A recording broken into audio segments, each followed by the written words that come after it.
North Pole is actually shifting. This is an amazing story. When we say the North Pole, by the way, we mean the scientific name for it, right? We're not talking about Santa Claus's crib, but rather the magnetic north. And the real question in this story is, what are the implications of something like this?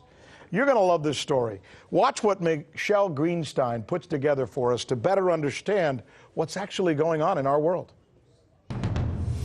The North Magnetic Pole is constantly on the move, but now it's shifting at a rate faster than any other time in human history.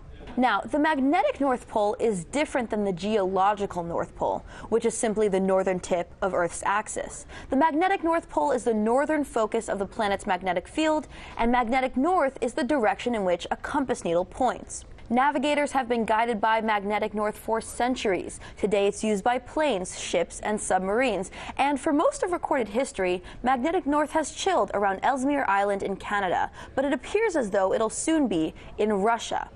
This rapid shift has forced researchers to update the World Magnetic Model, which tracks the positions of Earth's poles and is funded by the US and UK militaries. Scientists update this every 5 years, but its next update, which was scheduled for 2020, has been pushed forward because of this acceleration. According to Ciaran Beggan, a geophysicist at the British Geological Survey, the North Magnetic Pole has only started moving north in the past 50 years. Beggan says that the North Magnetic Pole went from moving about 5 to 10 kilometers a year to 50 or 60 kilometers a year today. It's now moving rapidly towards Siberia. Now, in just the last decade, this movement has thrown off compasses roughly by 1 degree every 5 years. In fact, Tampa International Airport in Florida was forced to rename its runways, which are named after their corresponding degree on the compass. So why is this happening? Well, movement of the pole is caused by flows of molten liquid iron in the Earth's core.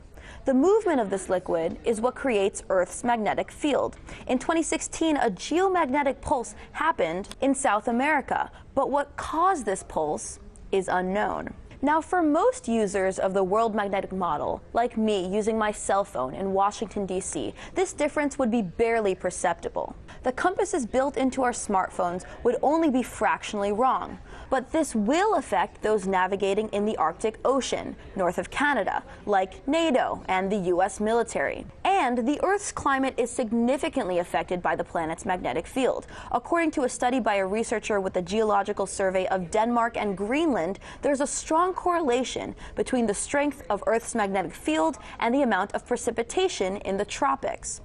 And in the long term, the effects of this movement will be noticed by all because of these, the aurora borealis, commonly known as the northern lights. The aurora is caused by interaction between Earth's magnetic field and charged particles being propelled out of the sun. So as the magnetic North Pole moves, so will the lights.